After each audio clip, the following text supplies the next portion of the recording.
Seguinte, hoje nós vamos estudar alguns capítulos, especificamente os primeiros capítulos, os primeiros 5 capítulos do livro Entre a Terra e o Céu, da Psicografia do Chico, a obra de André Luiz, uma obra muito complementar às questões ligadas à obsessão. Este livro traz lá nas suas páginas, lá no meio do livro, num dos capítulos, ele traz o melhor estudo, no capítulo 20, o melhor estudo sobre os chakras, sobre os centros de força. Então, é um livro, sem fazer propaganda, já fazendo, não é? É um livro maravilhoso, inclusive porque é um livro simples. Nesta obra, André Luiz traz um conhecimento profundo da doutrina espírita numa linguagem muito simplificada. Vale muito a pena a gente ler e estudar. E aí, gente, hoje a gente vai focar um pouco nesse tema sobre a obsessão. E para começar, eu vou pedir para o Daniel ler. Tem o conceito de obsessão, quer dizer, assim, a explicação sintética de obsessão está no livro Evangelho segundo o Espiritismo, no capítulo 28. É o último capítulo do Evangelho segundo o Espiritismo, quando Kardec fala sobre a prece aos obsidiados, a prece para as pessoas que estão sofrendo uma obsessão. Antes dele dar o modelo das preces, né, ele dá aí alguns modelinhos de prece para a gente fazer, num parágrafo, ele traz um conceito incrível e simples sobre a obsessão. Vamos lá. O Daniel vai ler para a gente, então, para quem quiser conferir, capítulo 28 do Evangelho segundo o Espiritismo. Isso, esse é o item desse capítulo, o item 81, tá? Vou ler só um pedacinho do conceito inicial, não vou ler tudo que ele é extenso, mas se vocês quiserem em casa ler, acho que é sempre pertinente, tá? Então ele diz o seguinte: a obsessão é uma ação persistente de um mau espírito sobre uma pessoa. Apresenta características muito diversas, desde uma simples influência de ordem moral, sem sinais exteriores perceptíveis, até a completa perturbação do organismo e das faculdades mentais. Então, de uma forma bem resumida e rápida, o que seria? A ação persistente é uma ação contínua, né? De um mau espírito, seria um espírito inferior, né? Aquele espírito que está ainda arraigado no mal, na inferioridade, né? Sobre alguém. Tá? E que tipo de característica a obsessão apresenta, né? No livro dos Médiuns explica com mais detalhes, mas de uma forma muito geral. Ela pode ser simplesmente uma influência moral sobre um ser, né? Que muitas vezes nem se percebe, não tem sinais perceptíveis, e a pessoa faz algumas coisas por ações obsessivas e não se percebe que está acontecendo isso. Já em outros casos, tem uma completa perturbação do organismo. Então, muitas vezes, o médium que está numa fase mais de fascinação, ele acaba perdendo até a consciência de si mesmo, dos seus controles físicos e mentais, e aí acaba tendo todas essas variações que no livro dos médiuns explica de uma forma melhor. Né? E tem as características que o Kardec tem, ele chama de as 3 características básicas, né? Que é a obsessão simples, essa obsessão cotidiana, que a maioria de nós, infelizmente, lutamos com ela, não é? É aquela ação que um espírito exerce, tentando nos desviar dos bons pensamentos, e fica aquela coisa persistente. Muitas vezes a gente precisa muito estar indo para uma casa espírita, ou buscando uma ajuda mesmo, religiosa, independentemente de espírito ou não, para que a gente possa fixar nossa mente de uma forma melhor no bem. Tem o processo que o Daniel terminou de falar, que é a fascinação. Então, é a obsessão simples, a fascinação, e num grau maior, a possessão. Quer dizer, quando o espírito já domina completamente os centros vitais dessa pessoa, já domina a criatura de uma forma mais ostensiva. Mas antes disso tem a fascinação, que é aquele período em que a pessoa ela já não admite que está mal. Não é? Ela já entrou na sintonia daquela entidade espiritual e ela não admite. Então, de repente, a criatura visivelmente mudou o comportamento, largou os seus deveres, foi para um caminho não bom, e aí todo mundo fala, e a pessoa não admite de jeito nenhum que está num processo já bem dominado, né, na sua vontade por outra vontade.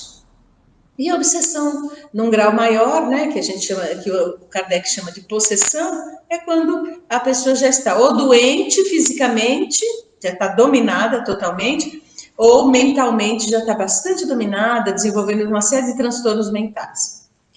E agora sim, só com esse preâmbulo, a gente trouxe esse preâmbulo do Kardec para a gente falar desse livro. Esse livro, gente, que a gente vai começar a ler, estudar só um pedaço dele, Entre a Terra e o Céu, de André Luiz, para quem está chegando agora, é um livro que ele começa, o capítulo 1 é muito lindo, porque ele começa, o capítulo chama Em Torno da Prece. E o amigo espiritual, que aqui neste livro é o ministro Clarencio, para quem lembra, André Luiz foi recolhido no umbral pelo ministro Clarencio, isso é narrado no livro Nosso Lar, que é o primeiro livro da série André Luiz. E nesse livro, o André Luiz ele está com o Clarencio, tá? De repente, a gente entende que nesse momento, tem uma pergunta aí da Leia, daqui a pouco eu respondo. Essa situação né, o André Luiz está ali com o ministro Clarencio para desenvolver um estudo que gerou esse livro. E esse momento foi o momento em que o Clarencio recebe um recado, né, da espiritualidade dizendo que alguém estaria fazendo uma prece muito assim, sentida, né, e uma prece, um apelo muito grande. Semanas atrás nós estudamos do livro Obreiros da Vida Eterna, um neto fazendo para quem está acompanhando a gente toda semana, um neto fazendo uma prece pedindo que a vovó não fosse embora da terra. Até a nossa fala naquele dia chamou a prece de intercessão. Aqui também é uma prece de intercessão. É uma jovem de 14 anos que faz uma prece que começa o Clarencio a gerar esse livro todo. Eu já falo, já respondo a pergunta da Leia, mas adiante na nossa fala a gente vai falar sobre a resposta dessa pergunta. A Leia pergunta para a gente como podemos identificar a fascinação, não é? A gente vai falar mais adiante disso. Então, só assim, para a gente dar continuidade no roteiro que eu trouxe aí na minha fala de hoje. Nesse primeiro momento, lá no plano espiritual, é feito, a menina aqui na Terra faz uma prece, e essa prece é recolhida por Clarencio. E o Clarencio fala para o André Luiz, olha, a gente vai, né, a socorrer essa mocinha. Aí o André Luiz faz algumas perguntas importantes, que eu vou ler aqui para vocês, né? E o André Luiz fala, e a gente vai ler, porque é bom a gente ter essa clareza. Mas todo petitório reclama quem ouça, não é? Quem teria respondido aos apelos, né? Sem palavras. Quer dizer, a menina estava fazendo uma prece, nem era uma prece articulada, pessoal. Ela estava pensando, não é? Essa jovem de 14 anos, ela estava pensando num desejo, numa coisa que ela queria, porque o lar dela estava com muito problema, e eu vou explicar daqui a pouco. Então aí o André Luiz falou, mas todo pedido assim de alguém é ouvido lá no plano espiritual? E aí o Clarencio responde, em nome de Deus, as criaturas, tanto quanto possível, atende às criaturas. Porque ele pergunta, mas quem é que responde, né? Uma prece, um apelo a Deus, né? Como é que é isso, né? Como é que é isso? Como é que funciona? No capítulo 27 do Evangelho segundo o Espiritismo também tem resposta, que é um capítulo Pedi e Obtereis. Tem uma lição brilhante chamada Mecanismos da Prece, para quem puder ver demais esse item do Evangelho segundo o Espiritismo. E aí ele fala o seguinte, em nome de Deus, as criaturas, tanto quanto possível, atendem às criaturas. Assim como possuímos em eletricidade os transformadores de energia para o adequado aproveitamento da força, temos igualmente em todos os domínios do universo, tá? Os transformadores da bênção, do socorro, do esclarecimento. As correntes centrais da vida partem do Todo-Poderoso e descem, não é? A fluxo, transubstanciadas de maneira infinita. Da luz suprema à treva total e vice-versa, temos o fluxo e o refluxo do sopro do Criador. Vamos lá entender esse primeiro momento, né? O que o Clarencio está explicando para o André Luiz? todo pensamento do bem, todo desejo, toda aspiração, tudo que a gente quer, né, para o bem nosso ou para o bem dos nossos semelhantes, todo apelo mental é ouvido sim por Deus, num fluxo da nossa mente para a mente criadora do Pai. Nesse sentido que a gente tem uma herança incontestável, não é? Da misericórdia de Deus, trazendo Ele, o Pai, o tempo inteiro para a nossa vida. Por meio de quê? Por meio das bênçãos que saem, né, emanam dele e vêm até nós. Agora, quando necessário é uma ação mais específica, vamos pensar assim, eu estou doente, eu penso em Deus, eu clamo ao Senhor, como dizem os nossos irmãos evangélicos, não é? Eu vou receber automaticamente, porque a minha mente atrai, não é, as forças divinas. É só eu abrir a minha mente. Isso é uma coisa, assim, incontestável para quem tem esse hábito de fazer oração. Agora, quando necessário é uma ação mais específica na matéria, em algumas coisas que precisam ser realizadas aqui na matéria, não só eu, doente, clamando a Deus, recebendo a cura, não é? Por meio das emanações divinas que vêm até mim, precisa de uma ação mais concreta, então as criaturas atendem as criaturas. Então, alguns espíritos desencarnados são mobilizados para atender o pedido, tá? Tá ficando claro, né, gente? Até aí. E aí, é muito importante que a gente pense, não é? Que, de repente, todas as preces são ouvidas. É outra coisa que ele pergunta, né? A prece, qualquer que ela seja, é ação provocando a reação que lhe corresponde. Então, quando você faz uma oração, é uma ação mental. E é provocada uma reação. Conforme a natureza, né, da prece, paira na região em que foi emitida ou eleva-se mais ou menos, recebendo a resposta imediata ou remota, segundo as finalidades a que se destina. Então, de repente, a criatura faz uma oração, ela busca a ajuda, aí ela pode ser atendida imediatamente ou daqui a mais um tempo. Depende do tipo de oração, do apelo que foi feito, tá?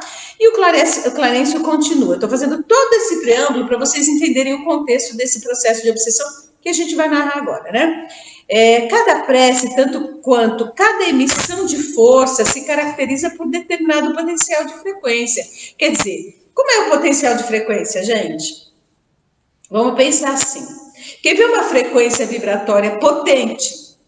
Um estádio de futebol em 2 jogos aí de 2 clássicos, por exemplo, né? Não sei nem como é que é o nome. Esses times de futebol mais... De dois times rivais, de 2 times, assim, grandes, né? Então, junta lá 2 torcidas num estádio de futebol. O André Luiz narra, num dos livros dele, que, de repente, eles estavam saindo de um plano, né, para poder atravessar uma grande cidade, e eles desviaram a rota. Eles estavam, assim, indo, né, volitando, ele e algum grupo de mentores para fazer um socorro, e eles desviaram muito da rota, e, de repente, perguntaram, mas por que está desviando? Porque tem uma torcida rival fazendo uma vibração e a gente imagina qual, que eu também não vou falar aqui, né? Que eu não vou entrar em contenda com os apaixonados do futebol. Mas, assim, é uma emissão de força. Que tipo de força? Vocês deduzem, eu não vou contar, tá? E aí, então, é o teor da nossa força, é quanto a gente vibra. Por isso que ele fala assim, que depende do quê? De cada emissão de força. E vai se caracterizar por determinado potencial de frequência. Quer dizer, quando a gente faz uma oração, a gente clama a Deus e a gente tem vontade de que aquilo aconteça e aquilo é para o bem, automaticamente a potência ficou grande e isso vai receber uma resposta, tá? Então, aí ele mais adiante, no capítulo 1 ainda desse livro, ele fala, quando alguém nutre o desejo de perpetrar uma falta, está invocando forças inferiores e mobilizando recursos pelos quais se responsabilizará, tá?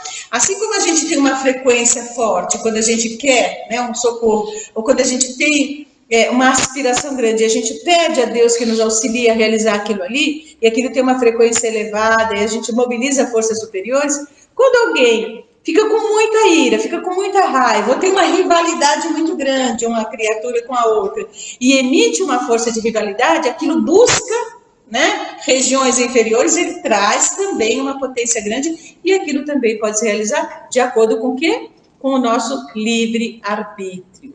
Isso é muito aquela história que a gente, conta, né, que é a vibração que a gente coloca, né? Então é igual a estação de rádio, né? É isso a mesma coisa. Se você quer sintonizar uma rádio que toque músicas agradáveis e elevadas, você vai lá numa sintonia 80, não sei quanto, ponto tanto, né? Se você quer uma rádio mais baixa, de conteúdo mais vulgar, você vai lá na sintonia 100 e pouco. Então, cada sintonia que você colocar, vai você vir um teor vai de comunicação. E aqui já, gente, no capítulo 2, já entrando mais no foco desse processo, tinha uma jovem de nome Evelina, uma jovem de 14 anos, fazendo uma oração. E aí começou o socorro para o lar dela, tá? Uma filha adolescente, e o Clarencio fala para o André Luiz, apresentando a menina que ele já conhecia. Temos aqui uma oração comovedora que superou as linhas vibratórias comuns do plano de matéria mais densa. Essa oração parte de uma devotada servidora que se ausentou de nossa cidade espiritual há precisamente 15 anos. Então, ela agora, 15 anos terrestres. Ela está com 14 anos de encarnação, a jovenzinha, né? E aí, ela é uma jovem que tinha uma tarefa definida na Terra e estava passando uma situação muito difícil. E aí, gente, ela estava fazendo uma oração e ela estava assim, chorando com a fotografia da mãe dela desencarnada, e ela fazia um apelo muito forte do coração dela para que aquela mãezinha desencarnada pudesse atender o problema que estava acontecendo no lar. E aí, o André Luiz pergunta, né? Nossa, mas esta mamãe tem condição, e aqui já vai um alerta para todos nós, né? Quando a gente tem alguém desencarnado, que a gente considera muito, que a gente ama muito, uma mamãe, uma vovó, um papai, um vovô, né? Sei lá quem, uma madrinha, que a pessoa vai, ela ama profundamente aquela criaturinha desencarnou. E toda vez que a gente ama, graças a Deus que assim funciona, a gente em psicologia, a gente fala que projeta, né? A gente projeta a nossa bondade naquele outro ser. Eu brinco, às vezes eu falo assim que a gente traveste. A gente pega essa pessoa, vamos pensar assim, um galinho galizé, tá? Eu pego o meu galinho galizé, eu olho para ele e eu enxergo nele um lindo pavão. Mas lindo pavão, com aquela... e de vez em quando ele faz assim, e eu acho que aquele pavão é lindo, ele tá lá cacarejando, né? Não sei nem como é o nome que galinho galizé faz, mas a gente está achando que é um pavão maravilhoso e magnífico. Por quê? Porque eu me projeto no ser que eu amo. Então eu acho a pessoa muito melhor do que ela é. Isso natural, graças a Deus funciona assim, porque aí as pessoas que nos amam nos consideram muito melhores do que somos. Ok, quando a criatura desencarna, a nossa tendência é fazer mais que isso, tá? É uma criatura comum, normal, né? Cheia de problemas, e a gente traveste essa criatura no papel de quê? De santo, de benfeitor, de mentor, né? De uma criatura, um anjo, minha mamãe, você é um anjo. E é o que fazia a nossa irmãzinha aqui. A Evelina, com 14 anos, ela agarradinha na fotografia da mamãe dela, ela chorava e pedia para a mamãe dela intervir no problema grave que estava acontecendo no lar dela. Mais adiante, no lar, o André Luiz entra ali num pedacinho da casa e está lá o pai dessa menina, né? Um homem de mais ou menos uns 35 anos, destruído assim, sabe? Assim, angustiadíssimo, estudando lá um livro de mecânica, um trabalhador, né? Mas assim, emocionalmente, espiritualmente muito, mal. A situação dele estava muito difícil, inclusive ele já estava numa situação tão difícil que o Clarencio narra que ele estava até com risco de saúde, um homem vigoroso de 35 anos, com risco de saúde, tamanha era a depressão e a angústia que aquele homem estava vivendo. Aí mais adiante, né? O André Luiz e o Clarencio entram em outro cômodo da casa e percebe quem? Uma senhora de nome Zulmira, uma mulher jovem de 35 anos, e o André Luiz fala assim, olha, essa é Zulmira, a madrasta da Evelina. E pasmem, gente, para quem não leu o livro. Do lado da madrasta da Evelina estava nada mais, nada menos do que uma mulher, num grau de obsessão gravíssimo, uma criatura odiando aquela Zulmira e exercendo sobre ela uma obsessão tenaz. Uma obsessão que desfigurava esse espírito desencarnado de nome Odete, tá? A Odila. A Odila é a mãe da Evelina. Aí vocês falam, nossa, Nancy, mas a Evelina estava ali, a jovenzinha de 14 anos, com a fotografia da mamãe dela, né? Chorando e clamando para que aquele lar pudesse ter equilíbrio, e do lado da madrasta, deitada na cama e bastante doente, estava justamente a mãe dela? Sim. A quem ela pedia ajuda. A quem ela pedia ajuda. Aí vocês vão falar assim, e aí? O que pode acontecer? Não é? O que vai acontecer numa situação como essa? Sim, ele fala aqui, é uma prece refratada. O que é uma prece refratada? Vai ser ouvida também? Com certeza. A prece foi, né, até a Odila, não encontrando eco no coração da Odila, porque estava completamente focada, exercendo uma obsessão, né, sobre o que ela achava que era uma rival, porque a segunda esposa do marido dela, né, essa Zulmira, era a segunda esposa do marido que ela desencarnou, deixou o homem viúvo, não é? E aí a Zulmira era uma coitada ali, né? Então coitada a gente vai ver, que estava sofrendo, era uma obsidiada que estava sofrendo a influência terrível dessa mulher chamada Odila. E já respondendo, né, um pouco melhor, a prece retratada, ele fala, né, é aquela cujo impulso luminoso teve a sua direção desviada, passando a outro objetivo, quer dizer, foi até Odila, bateu lá, não teve jeito, a Odila focada em se viciar, judiar, né, e obsidiar a rival. Lógico que nem ouviu a filha, nem prestava atenção na filha, não era o foco dela. E aí, aquela prece, né, dessa servidora, dessa menina que ia ter uma tarefa definida na Terra, de nome Evelina, a Evelina fez o clamor para que alguém pudesse, né, a mamãe dela pudesse ajudar o lar a ficar melhor. E aí, a prece foi até o Clarencio, e o Clarencio, o André Luiz e uma equipe espiritual estavam ali para atendê-los, tá? Agora, já entendendo o que é uma fascinação, eu falei de obsessão simples, fascinação e obsessão mais grave, que é a possessão. No caso essa mulher, a Zulmira, ela passou primeiro por um processo de fascinação. E aí a pergunta que me fiz, que a Leia faz todas as nossas...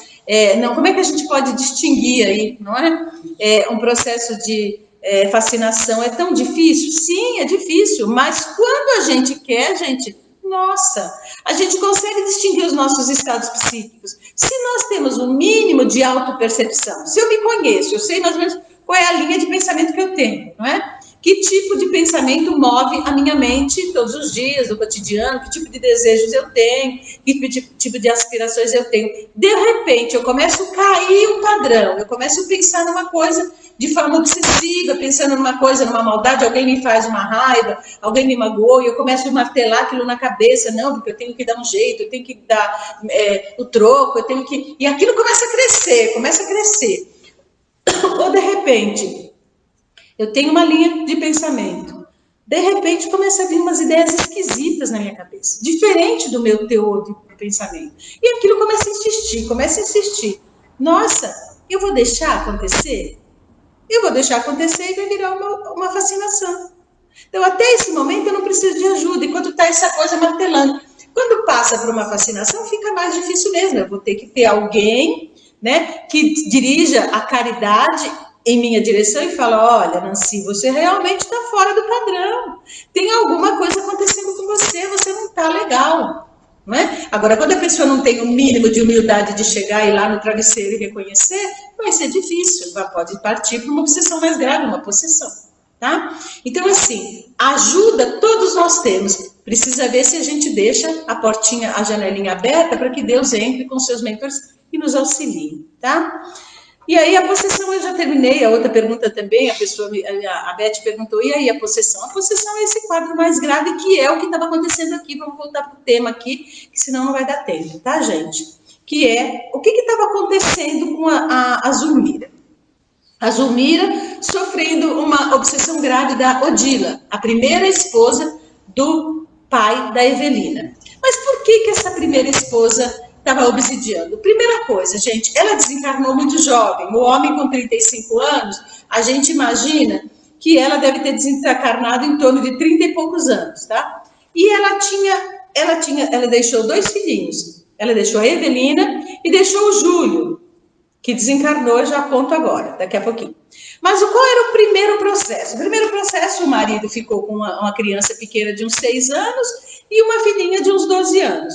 Nossa, ela ficou muito zangada, porque ninguém morre, né? A gente só desencarna. Ela desencarnou e ficou ainda naquele foco. Qual era o foco dela? Os 2 filhinhos? Não. O foco dela era o homem, gente. Eu queria dividir. E ela não queria dividir. Ela tinha uma paixão. E qual era a paixão dela? Sexual. Tá? Ela tinha, que o livro deixa claro, que ela tinha, assim, uma paixão sexual por esse homem, que ela achava que era um objeto do desejo dela e do prazer dela. Quando ela se vê fora do corpo físico, ela desencarnou, aqui não narra no livro qual foi o motivo do desencarne, mas assim, quando ela vê, e que ela vê que o homem, de repente, se interessa por outra mulher, ela se acaba de ciúmes. Então, assim, ela já começa o processo, né, de obsessão simples naquela mulher, né, que casou com o marido, que não tinha hábito da prece, nem ele, né, a pessoa mais dócil e mais em condições espirituais melhores do grupo era a menina jovenzinha, né, a primeira filha do casal. E aí começou o problema. Essa mulher começou a bater na cabeça da outra, porque ele é meu, e aí essa segunda esposa não se sentia tão bem, começou a se sentir meio incomodada. E nisso, gente, o menino de 8 anos, o segundo filho do casal, era uma criança, não é? Bastante mimada pelo pai. E aí vai um alerta, né? Todo mundo que se casa pela segunda vez, eu sempre costumo dizer, não é? A gente, quando casa pela segunda vez, encontra o parceiro com filhos, a gente não está casando com aquele homem simplesmente, é um pacote. Eu falo, olha, é um pacote. Veio um pacote completo. Então, não adianta a pessoa, de repente, se casar com alguém que já tem filho. Então, um homem solteiro, sem filhos, ou viúvo, ou divorciado, que se casa com uma mulher. Se casou com uma mulher, a mulher tem 2 filhos, 2 filhas, 3 filhos, não sei quanto. Tem filho ou filhos. Essa pessoa não está se casando com uma pessoa. Essa pessoa está constituindo uma família com este grupo todo. Não tem jeito. Se não tiver isso muito claro, não vai dar certo. Que foi o que aconteceu aqui, tá? De repente, ela se casa, né, a Zulmira com um homem. Como essa menina era uma menina a mais velha, mais espiritualizada, ela fica na dela. Ela recua, não é? E ela compreende que ali tem uma outra pessoa, uma mulher no lar que ela respeita. Agora, o menino mais pequeno, não. O menino gruda no pai, tá? E aí o pai tinha todo o processo de muita afinidade com esse filho caçula. Também, né? As pessoas que se casam pela segunda vez precisam observar bem que uma coisa é o amor conjugal e outra coisa é o amor filial. E se a pessoa, de repente, quer casar-se, não é? Eu me casei e encontrei uma nova mamãe para os meus filhos. Fantasia. A mamãe desencarnou. Não tem nova mamãe para os filhos. A mamãe desencarnou. Aquela é a mamãe. Você encontrou alguém que pode te ajudar, sim, mais ou não, menos, né? Para você educar aqueles filhinhos, que são seus, não são dela, e não são dele. Não é? Você vai pedir uma ajuda e vai permitir que aquela criatura te ajude, mais ou menos. Mas no processo é você com esses filhos. Mas ao mesmo tempo você também se comprometeu com um amor. E esse homem, ele não percebeu esse jogo. O que ele fez? Ele começou a mimar esse menino requeria atenção, e aí, coitado, a primeira esposa era muito ciumenta, continuou no lar, e continuou buscando uma brecha para poder obsidiar a primeira esposa. E essa segunda esposa também, muito ciumenta, começou a desenvolver uma antipatia ao menino de 8 anos, que desencarnou aos 8 anos. Começou a desenvolver uma antipatia a essa criança, uma antipatia. A desencarnada percebeu que a madrasta tinha antipatia pelo menino e começa a ficar mais forte aquele processo de assédio, né? Assédio é quando um espírito desencarnado fica insistentemente do lado, jogando ideias não positivas na nossa cabeça, tá? E a Odila continuou ali, jogando ideias bem negativas na cabeça da Zulmira. A Zulmira foi crescendo uma raiva do menino e ela teve uma infeliz ideia. Ah, se esse menino desencarnasse. Ah, se ele sumisse, talvez nós pudéssemos ter mais alegria nesse lar. E o meu marido, que se desenvolve mais com ele, no afeto, que fica ali o tempo inteiro, né, quase que sequestrado desde que chega em casa, o menino já, né, sequestrava o papai e chamava atenção, mas não sobrava afeto para essa mulher com quem ele assumiu um compromisso também, não é? Ele se casou com ela. Nossa, que mulher horrorosa, nasci do céu, nossa, é horrorosa. Gente, é tudo uma questão de constelação familiar. Essa segunda esposa precisaria ter honrado a primeira, porque ela não é a primeira nunca, ela é a segunda. Isso a gente aprende em constelação. Tem uma ordem. Tá? Mas, ao mesmo tempo, ela era a segunda esposa, ela assumiu também um papel dentro dessa família e desse lar. Tá? E aí, foi crescendo aquela mágoa, ela foi imaginando uma ideia que podia esse menino desencarnar. E um dia, essa família vai passear na praia. Eles resolvem, né? Vai lá a Evelina, o Júlio, não é? A Zulmira e o papai, que não aparece o nome aqui, foram os 4 lá numa excursão de família para a praia. Chegando lá na praia, gente, é o problema quando a gente dá vazão à obsessão. E a obsessão sempre nasce primeiro dentro de nós, dos nossos sentimentos. A obsessão, ela não nasce porque, de repente, eu não tinha nada a ver com aquele sentimento. Eu sempre tenho algum sentimento negativo que, até como um elo de corrente, né? Eu tenho lá um sentimento negativo, tem lá um outro sentimento negativo e que, se associa, né? Se engancha, tá? E forma 2 elos fortes ali. Tá? De repente, a Zulmira começou ali na praia a observar o menino brincando na água, né? E o papai foi dar uma passeadinha, foi andar um pouquinho com a Evelina na praia. O que aconteceu? Ela olhou para o menino e veio na cabeça dela, da Zulmira. Nossa, imagina se essa criança se afogasse. Eu ficaria livre dessa criança.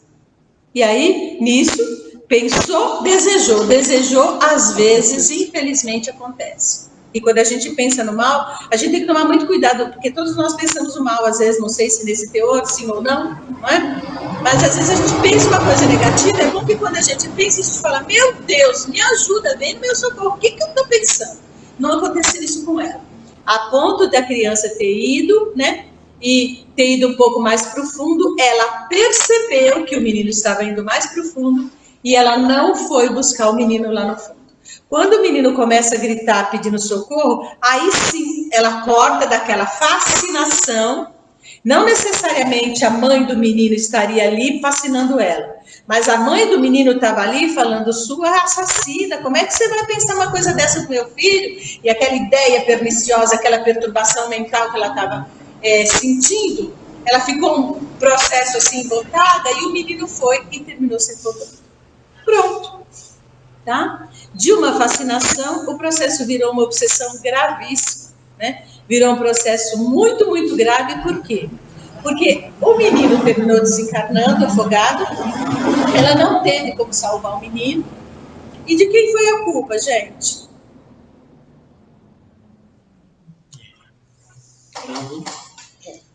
Tem uma mensagem no Evangelho segundo o Espiritismo, eu não vou lembrar o capítulo agora, mas é pecado por pensamento, adultério. Não é adultério esse adultério que a gente... de ação maléfica, tá? Quando você adultera, quando você falseia, quando você corrompe. Corrupção é adultério, né? A criatura no governo que está corrompendo o dinheiro público, ela está adulterando o dinheiro público, ela está indo contra o dinheiro, ela está usando mal as suas potências, né? E aí, quando a gente peca por pensamento, a gente adultera. E essa mulher, ela adulterou a possibilidade dela de mãe, ela estava no papel de mãe substituta do menino, e ela adulterou e deu no que deu. O menino terminou desencarnando, em o menino desencarnando, ela, Zulmira, começa a sofrer um processo desgraçado de culpa. A culpa é um processo terrível, gente. E a gente costuma dizer em psicologia que culpa pede punição. todas as pessoas que sentem culpa necessariamente vão chamar para si a punição. Não tem como, até que se arrependa, se reconcilie consigo mesma, vem o remorso, né, o arrependimento, em seguida vem o remorso, e a pessoa precisa dar um jeito de a reparação, não é? Que fala lá no Alcoólicos Anônimos, quer dizer, você vai ter um processo de reparação, você vai ver se dá para consertar aquilo. De um jeito ou de outro, a lei divina sempre nos oferece possibilidades, tá? E aí, gente, o que é muito lindo nessa história, né? A menina, Evelina, ela vê, né, esse casal com a vida conjugal completamente destruída, porque, logicamente, o pai, afinizado com esse filho, culpa essa madrasta, sem saber que ela tinha desejo de morte do menino, mas é lógico, eu deixei meu filho você tomando conta, criatura, você só tem você aqui. O menino tem 8 anos, não sabe nadar, e mesmo que saiba, no mar é uma coisa traiçoeira demais para qualquer pessoa, não é? Eu deixo você aqui com o meu filho, você não toma conta e o meu filho desencarna, e além de tudo a presença ali da Odila no lar o tempo inteiro, naquela situação, o casal praticamente rompe. Como essa história é uma história verídica, mas foi narrada em meados da década de 50, divórcio nem existia, desquite naquela época, ele continuou com essa mulher, vivendo com ela. Ela doente, ela foi adoecendo de depressão, de obsessão, de culpa, foi desenvolvendo um transtorno mental, foi se fechando cada vez mais, emagreceu desgraçadamente, não comia mais, não tinha ânimo, irritada, não fazia mais nada dentro do lar. A meninazinha, desesperada, via o pai num canto, a madrasta no outro, e ela ali, o irmãozinho tinha desencarnado. Então, realmente, o lar sofria um processo muito grave de obsessão. E uma obsessão terrível, gente, que muitos lares sofrem por invigilância. Obsessão, como disse a mensagem lá do Kardec, né, é uma ação persistente de um mau espírito. Essa Odila necessariamente era um mau espírito? Não um mau espírito, assim como a gente pode imaginar no âmbito geral. Não, era uma mulher que tinha casado, que tinha filhinhos, não é? Não era uma criatura ruim, mas todos nós somos sombra e luz, não é? Segundo a grande teoria de Jung, né, de Carl Gustav Jung. Ele realmente fez com que a gente entendesse que nós temos um lado sombra e um lado luz. Toda vez que alguém projeta sobre a gente a sombra, necessariamente está acionando a nossa sombra. E aí, a Odila, de repente, a Zulmira, desejando a morte do filho da Odila, a Zulmira, para ficar só ela, né, ali dominando o marido, ela acionou a sombra da desencarnada, que já tinha um ciúme, já tinha uma sombra muito grande que era o ciúme. E esse processo é um processo grande, gente, que muitas criaturas chamam para si. A obsessão é algo muito triste, mas que tem jeito. No caso aqui vai ser lindo, né? Não vou narrar para vocês o final, para vocês quererem ler o livro, que eu já li, eu conheço essa obra, é lindo demais esse livro, mas assim, só para ficar uma pitadinha de próximo capítulo para vocês lerem, mas assim, é lógico que ela foi socorrida, é lógico que isso daqui teve uma solução. O que é importante? Precisa começar com uma prece. Alguém tem que fazer prece por nós, se a gente sofre uma obsessão. Ou a gente precisa fazer prece pelos nossos amados quando eles sofrem obsessão. Porque a nossa prece necessariamente vai mobilizar recursos e a gente vai conseguir ajudar. E a importância que a gente sempre fala, né? Por exemplo, aí no caso a menina que estava chamando com a prece dela, né? O amparo da espiritualidade, do bem. Isso, por isso a gente sempre fala do Evangelho no Lar, né? Que se imagine, Elise, né? Quantas pessoas naquele lar estivessem reunidos fazendo a oração, a proteção seria muito maior, né? O cuidado de tudo isso estar acontecendo talvez fosse de uma outra forma, né? Exatamente, o Evangelho no Lar é trazer proteção, é um escudo para casa para que coisas como essa não aconteçam, não é? De repente, a coisa mais importante que a gente pode entender, não é? É o que Jesus disse para a gente: orai e vigiai para não cair em tentação. Então, quando a gente ora, e insiste na oração, muitas vezes tem pessoas que chegam para mim falando assim, mas eu não consigo fazer oração. Eu estou no processo, muita gente chega e me fala isso, né? Eu estou no processo espiritual, eu estou numa situação de conflito, eu estou numa angústia tão grande, eu não consigo fazer oração. Gente, abre o YouTube, põe lá músicas evangélicas. Meu Deus, não tem como você não pegar uma música dessas lindas que aparecem aí, não é? E você não ler, né, a letra, ou não cantar junto, e não aprender aquela letra, e não ficar repetindo aquela música na sua cabeça e aquilo não te tirar da situação. Porque não tem coisa, não tem potência maior da oração do que uma música, uma oração cantada.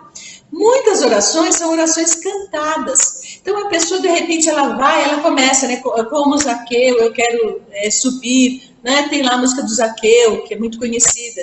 Não é? Tem a música de Maria de Nazaré, as músicas do Padre Zezinho, não é? Maria de Nazaré, a oração da família, aquela música lindíssima também do Padre Zezinho. A gente podia ficar aqui um tempão falando de músicas. Então tem músicas aí que são verdadeiras orações. Canta muitas vezes a música, você já está se libertando. É uma forma de oração, tá? Precisa decorar alguma música, fica naquele mantra, né? Como diz os hinduístas, né? Fica naquele mantra, naquela repetição de oração mental, com a musiquinha, fica melhor ainda. Porque aí você consegue mudar a sua vibração, seu padrão de vibração, que estava lá numa depressão, numa angústia, numa culpa, num sofrimento, você começa a mudar, às vezes até de uma forma, né, ali, induzida pela música, e aquilo vai te mudando a vibração, e você vai conseguindo sair daquele fluxo de energia, daquele pensamento ruim, e aí você consegue entrar em sintonia de oração e você melhora, vai melhorando. Né? Então, assim, gente, a gente já está partindo para o encerramento, mas se tem uma coisa que dá para evitar, não é? São os dois processos seguintes da obsessão. Obsessão simples, esse assédio, esse mau humor, às vezes a pessoa passa um dia, aí alguém fala assim, nossa, a fulana hoje estava virada no giraia. Eu acho engraçada essa expressão, né? Então a pessoa naquele dia tá virada, sabe assim? Ok, tomou consciência, foi dormir à noite, pensa, né? Tá lá a questão 939 do Livro dos Espíritos. Eu insisto muito nessa questão. Por quê? Como que eu consigo a reforma íntima? Como que eu consigo sair desse processo de perturbação e eu consigo me melhorar? Como melhorar nessa vida, ainda nessa vida? E o Santo Agostinho responde. Né? Fazer como eu fazia quando eu estava encarnado. Todo dia à noite eu passava em revista tudo que tinha acontecido. Eu parava e pensava antes de dormir, fazia uma breve meditação e pensava, como é que foi meu dia? O que eu fiz hoje? Deixa eu parar para pensar um pouquinho. Usa 5 minutos do seu tempo antes de dormir, pelo amor de Deus, né? E pensa um pouquinho nisso, gente. Como é que foi o meu dia? Hoje tem alguém que poderia falar mal de mim ou que eu fiz alguma coisa negativa para essa pessoa? Se reconcilia antes de dormir, não é? Você não sabe se amanhã amanhece encarnado, não é? Fala, pede desculpa, peça a Jesus, desculpa, Jesus, eu ter feito isso para a Felisberta. Desculpa, Felisberta, se eu puder, eu vou sonhar com você, eu vou te pedir desculpa, eu vou te abraçar, não foi legal o que eu te fiz, não é? Amanhã a gente se acerta. Quer dizer, a melhor coisa, ou às vezes a gente estava num jeito que a gente nem teve consciência, mas só de você ter passado um dia irritado, nervoso, chutando cachorro, cuspindo fogo, dá para entender que todo mundo que estava do seu lado, mesmo que você não tenha se dirigido especificamente a alguém, as pessoas já regalaram os olhos e falaram, Deus me livre, está cuspindo fogo essa criatura hoje, tá? Então, assim, usa o mantra da oração, faz a oração, ou usa a música para você se acalmar, tá? Acho que você falou uma coisa que é algo muito comum no nosso cotidiano, no nosso dia a dia, né? A gente se entristece, a gente fica triste, fica chateado, fica bravo, fica com raiva. Acho que são sentimentos que fazem parte ainda da nossa inferioridade. Não vão deixar de existir ainda.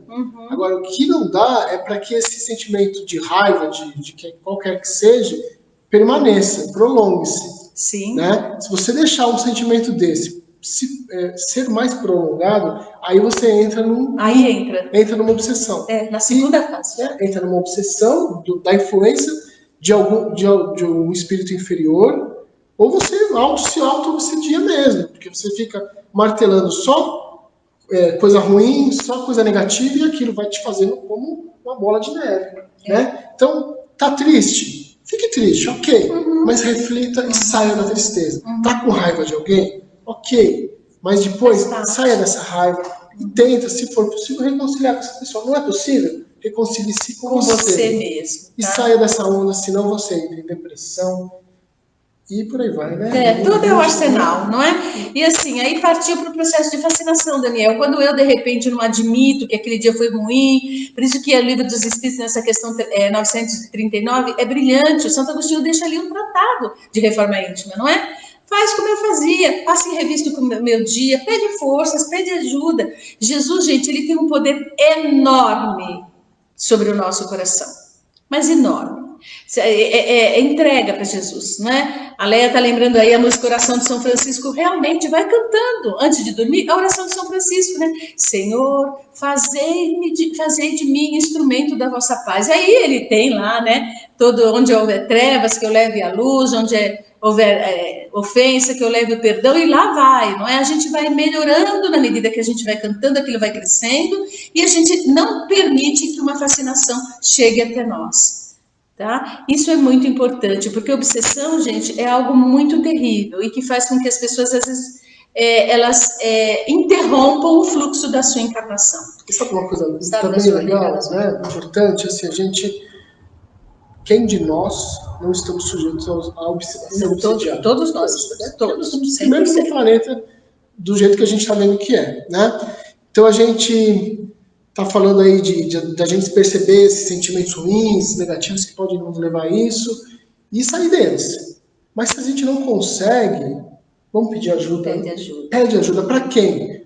Na oração com Jesus, para Deus, ou para algum, se acredita em algum santo, para aquele santo, que não tem nenhum problema acreditar, né? Ou para os amigos que estão do lado, né? Família, amigos, converse. Fala do seu sentimento. E agora que as casas espíritas estão fechadas, gente, eu tenho recomendado, é só você colocar lá no Google, passe virtual. Nossa, mas existe um passe virtual? Sim, é simplesmente alguém, né, que colocou lá no YouTube uma fala e ele vai falando, tem algumas pessoas, mas especificamente tem um senhor, eu não sei quem é, mas ele vai falando, olha, você faz assim, você se acalma, você faz assim. Agora, depois de um determinado momento da fala dele, ele fala assim, agora sinta que alguém está chegando até você, está colocando as mãos, está te dando... É uma indução mental, uma hipnose, né? É muito lindo, porque assim, aí a pessoa realmente consegue sair daquilo, tá? Então, recursos, gente, tem infinitos recursos. Graças a Deus, hoje nós temos infinitos recursos, não é? Tem um tempinho, tem meia hora, tem palestra de 20 minutos, palestra de 30, de 35, de 1 hora, de 2 horas. Quer dizer, não é possível que a gente não encontre recurso. A gente encontra, tá? E a gente vai falar de obsessão, a gente vai ficar aqui até não sei que hora, mas uma coisa também muito importante, todos os dias é orar e vigiar em todo momento, né? E a gente insiste que agora também é um desses momentos também desse cuidado, porque as casas religiosas estão fechadas. Por que estão fechadas? Porque, infelizmente, precisa estar, né? Por tudo que está acontecendo. Então, a igreja evangélica está fechada, a igreja católica está fechada, a casa espírita está fechada. E aonde a gente muitas vezes recorre para não cair nesses processos. Na nossa casa abençoada. Então vamos pensar que agora a gente tem que se reforçar muito. Mais ainda. Hoje agora a vigilância tem que ser maior, né? Não é? E assim, usando todos esses recursos da internet, a gente agradece demais a presença de vocês aí, obrigada, saudade. E usando sempre a oração, a música, não é? A meditação, que é outra bênção, né? Qualquer dia eu vou falar especificamente de meditação para vocês. E a gente pode estar saindo dessa situação toda, tá bom? E oremos pelos obsidiados. Se a gente tem algum familiar, alguém que a gente sabe que tem um processo doloroso, não é? De obsessão, que a gente possa orar por essa criatura, pedir a Jesus que tenha misericórdia, que auxilie, tá? Que todos nós somos passíveis, como o Daniel bem lembrou, de cair num processo como esse. Que a gente possa ter paz no nosso coração e que vocês fiquem bem, que a gente possa ficar vigilantes, tá bom? Muita paz.